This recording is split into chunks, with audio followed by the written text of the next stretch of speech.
ಇದು ಬುಧವಾರ ಮತ್ತು ಗುರುವಾರದ್ದೇ ಕಂಟಿನ್ಯೂಷನ್ ವಿಡಿಯೋ ಆಗಿರುತ್ತೆ. ಹಾಯ್ ಹಲೋ, ಇದು ಬುಧವಾರದ ವಿಡಿಯೋ.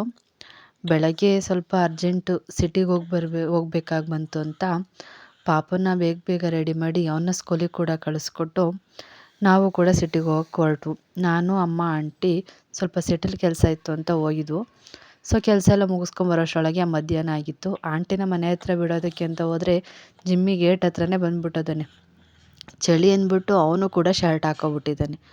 ಸೊ ಮನೆಗೆ ಬಂದು ಸ್ವಲ್ಪ ಹೊತ್ತು ರೆಸ್ಟ್ ಮಾಡಿ ಆಮೇಲೆ ದೊಡ್ಡವನ್ನ ಸ್ಕೂಲಿಂದ ಕರ್ಕೊಬರೋ ಟೈಮ್ ಕೂಡ ಆಯಿತು. ಹೋಗಿ ಅವನ್ನ ಕರ್ಕೊಬಂದು ಅಷ್ಟರಲ್ಲಿ ಸಂಜೆ ಆಯಿತು ಅಂತ ಪಾಪಂಗೆ ಸರಿ ತಿನ್ನಿಸ್ತಾ ಇದ್ದೆ. ಅಷ್ಟರಲ್ಲಿ ಅಪ್ಪ ಬಂತು ಅಂದ್ಬಿಟ್ಟು ಅಪ್ಪನ ಹತ್ರ ಹೋಗೋದಕ್ಕೆ ಏನು ಹಠ ಮಾಡ್ತಾ ಇದ್ದಾನೆ. ಅಪ್ಪ ಎಲ್ಗೋ ಅರ್ಜೆಂಟ್ ಹೊರಟೈತೆ, ಇವನು ಬಿಡ್ತಾ ಇಲ್ಲ, ಎತ್ಕೋ ಅಂತ ಹಠ ಮಾಡ್ತಿದ್ದಾನೆ. ಕೊನೆಗೂ ಎತ್ಕೊಳ್ಳೋವರೆಗೂ ಬಿಡೋದೇ ಇಲ್ಲ, ಅಷ್ಟು ಹಠ ಮಾಡ್ತಾನೆ. ಆಚೆಗೆ ಹೋಗಕ್ಕೆ ಹೋಯ್ತು ಅಂತಂದರೆ ಅಳ್ತಾನೆ, ಹತ್ರ ಬಂತು ಅಂದರೆ ಸುಮ್ಮನಾಗ್ತಾನೆ. ಆ ಥರ ಹಠ ಮಾಡ್ತಿದ್ದ. ಕೊನೆಗೆ ಹಂಗೆ ಮಾಡ್ಕೊಂಡು ಅಪ್ಪನ ಹತ್ರ ಹೋಗಿ ಅಪ್ಪ ಎತ್ಕೊಳ್ಳೋವರೆಗೂ ಬಿಡ್ತಾನೆ ಇಲ್ಲ. ಅಪ್ಪ ಎತ್ಕೊತಿದ್ದಂಗೆ ಏನು ಸ್ಮೈಲ್ ಬಂದ್ಬಿಡ್ತು ನೋಡಿ ಮುಖದ ಮೇಲೆ. ಅಳು ಎಲ್ಲ ಹೊಂಟೋಯ್ತು ಅವನಿಗೆ, ಅಷ್ಟು ಅಪ್ಪನ ಹಚ್ಕೊಂಬಿಟ್ಟಿದ್ದಾನೆ. ಅಪ್ಪ ಎತ್ಕೊಂಬಿಡ್ತು ಅಂತಂದರೆ ಯಾರೂ ಬೇಡ ಅವನಿಗೆ, ಅಪ್ಪ ಒಂದಿದ್ಬಿಟ್ರೆ ಸಾಕು. ಮತ್ತೆ ಎತ್ಕೊಂಡು ಸ್ವಲ್ಪ ಹೊತ್ತು ಸಮಾಧಾನ ಮಾಡಿ ಕೊಟ್ಟೋಯ್ತು ಅಪ್ಪ. ಅಷ್ಟರೊಳಗೆ ಅವರಪ್ಪ ಕೂಡ ಡ್ಯೂಟಿ ಮುಗಿಸ್ಕೊಂಡು ಬಂದರು. ಅವರಪ್ಪ ಬರ್ತಿದ್ದಂಗೆ ಇಬ್ಬರು ಮಕ್ಕಳು ಹೋಗಿ ಅವ್ರ ಅಪ್ಪನ ಒಂದು ಕಡೆ ಅಯ್ಯೋ ಅನಿಸ್ತಿದ್ದಾರೆ. ದೊಡ್ಡವನು ಯಾರ ಹತ್ರನಾದ್ರೂ ಹೋಗಂಗಿಲ್ಲ, ಇವನಿಗೆ ಸಿಟ್ಟು ಬಂದುಬಿಡುತ್ತೆ. ಅವ್ನು ಯಾರ ಹತ್ರ ಹೋದ್ರೂ ಅವನ್ನ ಕರ್ಕೊಂಬಂದು ಎಳೆದ್ಬಿಟ್ಟು ಹಿಂದೆ ಕೊಂಡಿಸ್ಬಿಟ್ಟು ಇವನು ಅವ್ರ ಹತ್ರಕ್ಕೆ ಹೋಗ್ಬಿಡ್ಬೇಕು. ಅವ್ರ ಅಪ್ಪನ ಹತ್ರಕ್ಕೆ ದೊಡ್ಡವನು ಹೋದ ಅಂದ್ಬಿಟ್ಟು ಇವನು ಹೋಗಿ ಅವ್ರ ಅಪ್ಪನ ಮೇಲೆ ಬಿದ್ದು ಒದ್ದಾಡ್ತಿದ್ದಾನೆ. ಕೊನೆಗೆ ಅವನು ಅವ್ರ ಅಪ್ಪನ ಬಿಟ್ಟು ದೂರ ಬರೋವರೆಗೂ ಖುಷಿಗೆ ಸಮಾಧಾನ ಆಗಲೇ ಇಲ್ಲ. ಅಷ್ಟು ಅವ್ರ ಅಪ್ಪನ ಅಯ್ಯೋ ಅನಿಸಿ ಸುಸ್ತು ಮಾಡಾಕ್ಬಿಟ್ರು. ಮತ್ತು ಇದು ಗುರುವಾರದ್ದೇ ಕಂಟಿನ್ಯೂಷನ್ ವಿಡಿಯೋ ಆಗಿರುತ್ತೆ.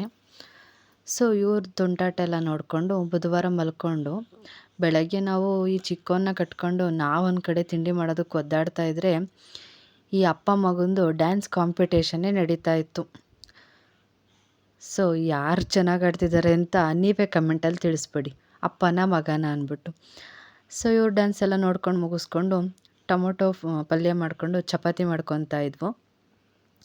ಸೊ ಎಲ್ಲ ರೆಡಿ ಮಾಡಿಟ್ಟು ಪಾಪನ ಕರ್ಕೊಂಡೋಗಿ ಫ್ರೆಶ್ ಅಪ್ ಮಾಡ್ಕೊಂಡು ಕರ್ಕೊಂಬಂದೆ ಸ್ಕೂಲಿಗೆ ಕಳಿಸೋದಕ್ಕೆ ಅಂದ್ಬಿಟ್ಟು. ಅವನ್ನ ರೆಡಿ ಮಾಡಿ ಮತ್ತೆ ಅವನ ಕೆಲಸ ಎಲ್ಲ ಮುಗಿಸ್ಕೊಳ್ಳೋ ಅಷ್ಟರೊಳಗೆ ಅವನಿಗೆ ಎಷ್ಟು ಬೇಕೋ ಅಷ್ಟು ತಿಂಡಿ ರೆಡಿ ಮಾಡೋದು. ಮತ್ತು ಅವನಿಗೆ ಎಲ್ಲ ತಿನ್ನಿಸಿ ಅವನ ಬಾಕ್ಸ್ ಎಲ್ಲ ರೆಡಿ ಮಾಡಿ ಅವನ್ನ ಕೂಡ ಸ್ಕೂಲಿಗೆ ಕಳಿಸ್ಕೊಟ್ಟಿದ್ದಾಯಿತು. ಅವನ್ನ ಕಳಿಸ್ಕೊಟ್ಟು ಮತ್ತು ಉಳಿದಿರೋರಿಗೆಲ್ಲ ಚಪಾತಿ ಹರ್ಕೊಳ್ಳೋದಕ್ಕೆ ಅಂತ ಬಂದವು. ನಮ್ಮ ಮನೇಲಿ ಜನದ ಕ್ವಾಂಟಿಟಿ ಜಾಸ್ತಿ ಇರೋದ್ರಿಂದ ಚಪಾತಿ ಎಲ್ಲ ಏನೇ ಮಾಡಿದ್ರು ಕ್ವಾಂಟಿಟಿ ಸ್ವಲ್ಪ ಜಾಸ್ತಿನೇ ಮಾಡಬೇಕು. ಸೊ ಒಬ್ಬರೇ ಹರ್ಕೊಂಡು ಒಬ್ಬರೇ ಸುಡೋದು ಅಂದರೆ ಆಗಲ್ಲ, ಸ್ವಲ್ಪ ಕಷ್ಟ ಆಗುತ್ತೆ. ಅದಕ್ಕೆ ನಾನು ಹರ್ಕೊಡ್ತಿದ್ರೆ ಅಮ್ಮ ಒಂದು ಕಡೆ ಸುಡ್ತಿತ್ತು. ಇವನ್ನ ನೋಡ್ಕೊಂಡು ಆಗಲ್ಲ, ಬಂದು ಕಾಲೆಲ್ಲ ಎಳೆಯೋದು ಮತ್ತು ಕೆಳಗಿರೋದೆಲ್ಲ ಎಳೆದಾಕೋದು ಎಲ್ಲ ಮಾಡ್ತಿದ್ದ. ಅದಕ್ಕೆ ವಾಕರ್ಗೆ ಹಾಕಿ ಅವನ್ನ ಅಲ್ಲೇ ಕಟ್ಟಾಕೊಂಡು ನಾವು ಕೂಡ ಕೆಲಸ ಮುಗಿಸ್ಕೊತಿದ್ವು. ಅವನ್ನ ಎತ್ಕೊಂಡು ಅಥವಾ ಅವನ್ನ ಅಲ್ಲೇ ಆಡಿಸ್ಕೊಂಡು ನಮ್ಮ ಕೆಲಸ ಮುಗಿಸ್ಕೊತೀವಿ ಅಂದರೆ ಅದು ಆಗ್ದಲಿರೋ ಕೆಲಸ. ಮಕ್ಕಳನ್ನ ನೋಡಿಕೊಂಡು ಕೆಲಸ ಮಾಡ್ಕೊಳ್ಳೋರಿಗೆ ಅದ್ರ ಕಷ್ಟ ಏನು ಅಂತ ಗೊತ್ತಿರುತ್ತೆ. ಸೊ ಅವನು ಎಲ್ಲ ಕೆಲಸ ಎಲ್ಲ ಮುಗಿಸ್ಕೊಂಡು ನಾವು ಕೂಡ ತಿಂಡಿ ತಿಂದ್ಕೊಂಡು ಇವತ್ತು ಪಾಪಂಗೆ 9 ಮಂತ್ಸ್ ಕಂಪ್ಲೀಟ್ತು, ಇಂಜೆಕ್ಷನ್ ಹಾಕ್ಸೋದಿತ್ತು. ಸೊ ಅವನು ಕೂಡ ಕರ್ಕೊಂಬಂದು ಇಂಜೆಕ್ಷನ್ ಹಾಕ್ಸಿದ್ದಾಯಿತು. ಸೊ 4 ಇಂಜೆಕ್ಷನ್ನು, 2 ಕೈಗೆ 2 ಕಾಲಿಗೆ. ತುಂಬ ನೋವಾಗ್ಬಿಡ್ತು ಅವನಿಗೆ, ಸಿಕ್ಕಾಬಟ್ಟೆ ಹಠ ಮಾಡಿಬಿಟ್ಟ. ಇಂಜೆಕ್ಷನ್ ಎಲ್ಲ ಹಾಕ್ಸ್ಕೊಂಡು ಅವನು ಕಿರ್ಚ್ಕೊಂಡು ಅಳ್ತಿದ್ದ. ನನ್ನ ಕೈಲಂತೂ ನೋಡೋಕ್ಕೆ ಆಗ್ತಾ ಇರಲಿಲ್ಲ. ಸೊ ಇಂಜೆಕ್ಷನಿಂದು ಎಲ್ಲ ಮುಗಿಸ್ಕೊಂಬಂದು ಮಲ್ಕೊಂಬಿಟ್ಟ.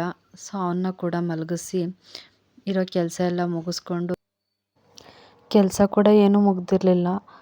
ಫಸ್ಟು ಅವನಿಗೆ ಇಂಜೆಕ್ಷನ್ ಹಾಕ್ಸ್ಕೊಂಬರೋದು ಮುಗಿಸ್ಕೊಬೇಡ ಅಂದ್ಬಿಟ್ಟು ಬಂದು ಅವನ್ನ ಮಲಗಿಸಿ ಇರೋ ಕೆಲಸ ಎಲ್ಲ ಮುಗಿಸ್ಕೊಂಡು ನಾನು ಕೂಡ ಫ್ರೆಶ್ ಅಪ್ ಆಗಿ ಬಂದು ಪೂಜೆ ಕೆಲಸನ ಮುಗಿಸ್ಕೊಂಡೆ. ನಾನು ದೇವ್ರ ಮನೆ ಎಲ್ಲ ಕ್ಲೀನ್ ಮಾಡ್ಕೊಂಡು ಪೂಜೆ ಮುಗಿಸ್ಕೊಳ್ಳೋ ಅಷ್ಟರೊಳಗೆ ಅಮ್ಮ ಸಾಂಬಾರು ಕೂಡ ರೆಡಿ ಮಾಡಿದರು. ಸೊ ಮೊಳಕೆ ಹುರುಳಿಕಾಳು ಸಾಂಬಾರು ಮಾಡಿದರು. ಪೂಜೆ ಎಲ್ಲ ಮುಗಿದ್ಮೇಲೆ ಊಟ ಕೂಡ ಮುಗಿಸ್ಕೊಂಡೆ. ಊಟ ಮುಗಿಸ್ಕೊಂಡು ಸ್ವಲ್ಪ ರೆಸ್ಟ್ ಮಾಡೋ ಅಷ್ಟರೊಳಗೆ ನನ್ನ ದೊಡ್ಡ ಮಗ ಸ್ಕೂಲಿಂದ ಬಂದ.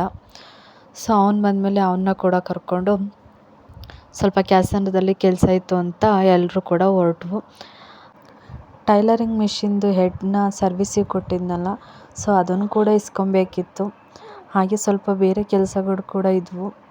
ಅದಕ್ಕೆ ಒಂದೇ ಸರಿ ಹೋದರೆ ಎಲ್ಲ ಕೆಲಸ ಮುಗಿಸ್ಕೊಂಬರ್ಬೋದು ಅಂದ್ಬಿಟ್ಟು ನಾನು, ಅಮ್ಮ, ಮಕ್ಕಳು ಎಲ್ಲರೂ ಹೊರಟ್ವು. ಇನ್ನೇನು ಯಜಮಾನ್ರು ಇರ್ತಾರಲ್ಲ ಅವರೇ ಕರ್ಕೊಂಡು ಹೋದರು. ಸೊ ಕ್ಯಾಸಂದ್ರಕ್ಕೆ ಹೋಗಿ ಎಲ್ಲ ಕೆಲಸ ಮುಗಿಸ್ಕೊಂಡು ಹೆಡ್ ಸರ್ವಿಸಿಗೆ ಕೊಟ್ಟಿದ್ದನ್ನ ಕೂಡ ಇಸ್ಕೊಂಡು ಮನೆ ಕಡೆ ಹೊರಟು. ನಾನು ಈ ವಿಡಿಯೋನ ಇಲ್ಲಿಗೆ ಎಂಡ್ ಮಾಡ್ತಾಯಿದ್ದೀನಿ. ನನ್ನ ವಿಡಿಯೋ ಇಷ್ಟ ಆಗಿದ್ದರೆ ಒಂದು ಫಾಲೋ ಮಾಡ್ಕೊಂಡು ಲೈಕ್ ಕೊಟ್ಕೊಳ್ಳೋದನ್ನ ಮರಿಬೇಡಿ. Thank you so much.